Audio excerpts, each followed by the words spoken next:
All right. So, um, this is just day one of uploading on YouTube. I have a social media marketing agency. I'm 25 years old. I've been doing this for about 3.5, maybe 4 years. It started with a podcast that had no real direction. It just two people coming together and having an idea and just doing it, and it kind of becoming something over time, as many of the greatest things do.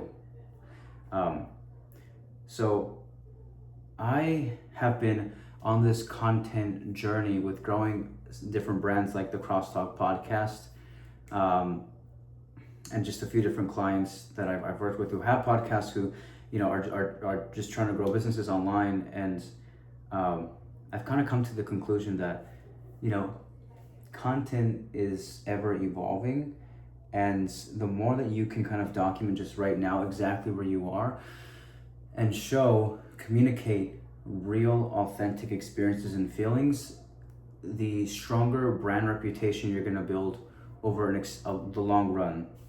So as soon as I got here, I was like, where's my laptop? How can I turn on my camera and then have this super nice mic here? And it's so cool having all these things, but I forget, that it's so much more important to just start with the phone. You've got a phone, and I have lighting here, which is nice, but you can be outside in the daylight and record this as well. If you have a message, if you have a story, something that means something very deeply to you, you gotta find a way to share it. You gotta own it and share it with the world, because there's somebody out there who needs to hear it, who might be struggling through something, and in that moment when they come across your video, it can just really touch them and help them. And so how selfish is it for us to keep these things to ourselves and try to set up an environment where things just are done the right way and are perfect? It doesn't exist. The best messages are received through transparency and vulnerability, not through the fancy camera with the fancy lighting and the perfect script.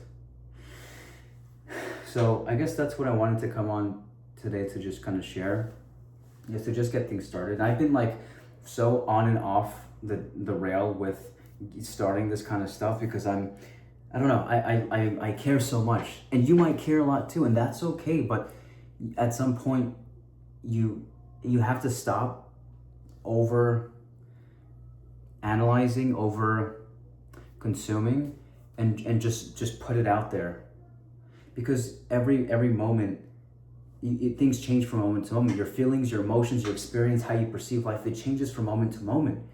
But if you can document that change, you can see real growth and progression, and your audience can see that too, and they start to build a relationship with you and really get to know you and see you at your lows, which are probably just as important as the highs.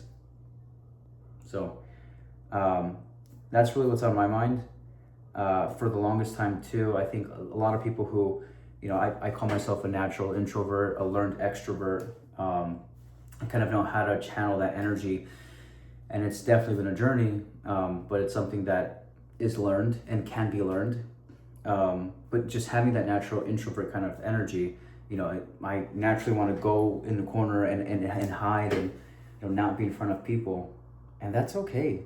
And there's a lot of power and skills that come with being like that, like being an incredible listener, like diving really deep into vulnerable conversations, and giving people spaces that make them feel safe, that maybe they don't typically find with others. Being an introvert has a lot of pros and valuable skill sets that if you learn how to channel and use, will completely transform your life, because it's transformed mine. And I'm not any different from other introverts. So it's especially important for us to get started right away, to not get too in our head about doing it right. and to just show exactly where we are. And that's what I want to do with this channel, and just, these kinds of videos. I'd love to be doing these like every day if I can, and not being over fixated on just the way it looks. And there's probably somebody out there, like if you're watching this and you feel like, you have something to share and you want to put it out there, but you see all these people on social media kind of, just making shit look really crazy good, right? You're gonna get there. And you've got to be ready for that. And being ready for that means going through this enough times to where when an opportunity like that comes up, you'll have developed a skill set that's just going to allow you to get the most out of that kind of experience and not burn yourself out, right? So be where your feet are, start where you are, and just talk, share about yourself. That's what I'm doing. And it's weird because I guess, I don't know if this is from being an introvert, but when I talk about myself, it starts to feel a little bit weird, a little uncomfortable. It could be introvert type stuff. It could also just be the way that I grew up in the household I grew up in. It's probably a mix of the two. But when I talk about myself, it almost, there's like this subconscious thought and voice where it's like, why should people listen to you? What do you have to say? And that's like almost how it can feel sometimes when I'm sharing about personal thoughts and opinions. It's like, even though people might not be thinking this, it's like, and these eyes come on me, and it's like, what do you really have to say? And it feels like that. And I don't know exactly where that comes from. I mean, I think it's something connected to my childhood. I think it's a mix of family, childhood stuff, parents, maybe even a mix of just like school and other kids. And I would even say some teachers who maybe made me feel insignificant, whether they were trying to or not. I suspect that they probably weren't intending to do anything to make me feel that way, but I did because of actions they made and the environment that I was growing up in at home, and just the kind of person I was at the time. And so that kind of, it starts to form a certain kind of character at a young age, which can really spill into, I mean, for some people, it can last forever. Those things in early development growing up can kind of stick with you throughout your entire adulthood, but they don't have to, if you're paying attention. If you're questioning things and observing as introverts naturally do, because they want to feel safe, so they see and observe and pay attention to what others do so that they can copy, mimic, to stay unseen and not be put in a position where they're causing others to feel threatened and, attack them. But if you're paying attention, then you can question things and start to take steps outside of your comfort zone, small steps in the beginning, whatever that means, whether that is saying hello to the person at the deli or the corner store, or you're in line, just saying hi. It could be making eye contact and just giving a smile. As uncomfortable as it feels, it's so important for us to do those things, especially when it feels uncomfortable,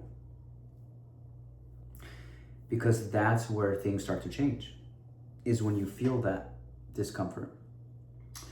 So I can say that in my life, it's not always felt like I would say, comfortable in my own skin. I would say the majority of my life I've been uncomfortable, and it was just uncomfortable being uncomfortable.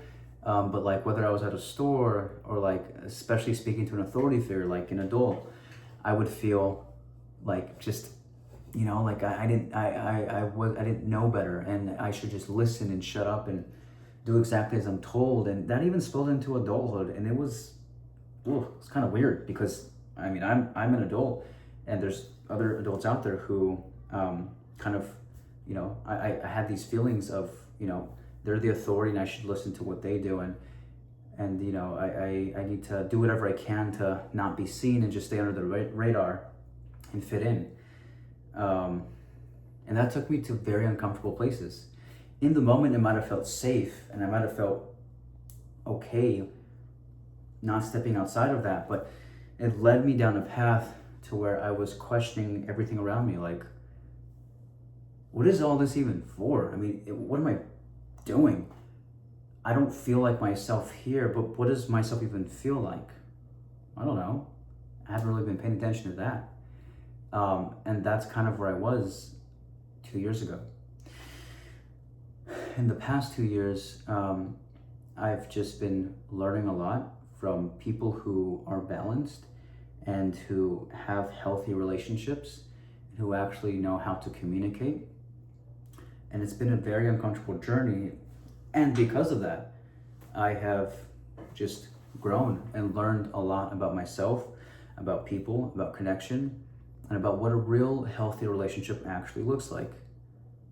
So I guess if you're someone who is an introvert by nature, you're kind of not that comfortable in your own skin, there's a huge blessing behind that, huge, and you just need to realize that over time through experiences, and just start to surround yourself with people who are different, people who are maybe more outspoken or lean into things that you might typically find uncomfortable. If you can find someone who leans into those things, meaning like they do something where you're like, holy shit, that's actually a very nice thing to do. That's a kind, respectable thing to do, but holy shit, like not even a second between them, the opportunity coming up and then them taking action on it. They just, not even a second in between, no thought, they just did it. If you can find people like that, stick around them because they have something. They have something that if you can learn and adopt as an introvert, as someone who is naturally just encloses and doesn't open up, if you can observe that and learn from that, you're going to be bringing out things from yourself that come with being a natural introvert that are going to be life-changing, not just for you, but for the people around you. You're going to change lives. And it might seem scary, and it might mean like, oh, well, you got to put yourself out there and like help people and talk to people and connect with people, but that's living. And when you are living, when you feel that alive, I mean, there's truly no other greater feeling. We have a purpose, you have a place you feel a part of and connected, and you can even breathe better. The oxygen in the room is much cleaner. And it's because you're connecting with a part of yourself that you've never connected with before and sharing that with others. But you got to learn how to do that. So find people who can do that and just surround yourself with them. Go to places with them. Have conversations with them. Immerse yourself in environments where they are. Find ways to add value where they would want to keep you around. And just observe, just learn, take small steps outside of your comfort zone. Give yourself time. This took me really 2 years to even start to do something different after just sitting and listening and watching and learning and questioning too. It took me 2 years for me to actually step outside and do something different. So give yourself grace, give yourself time. I can't tell you how many people I've connected with who either directly or indirectly through someone else, shared with someone else, that it was just such a, I left a good impression on them. I made them feel good. They felt really good about me. They felt safe. They felt they could trust me. And that is the highest value skill anybody on the planet can have, is to be able to create a safe space where others can come in, be themselves, open up, and just trust. Whether you want to get into business, whether you just want a healthier relationship, whether you want a healthier social life, whatever it is, that is the greatest currency. It's trust. You can do whatever you want with trust.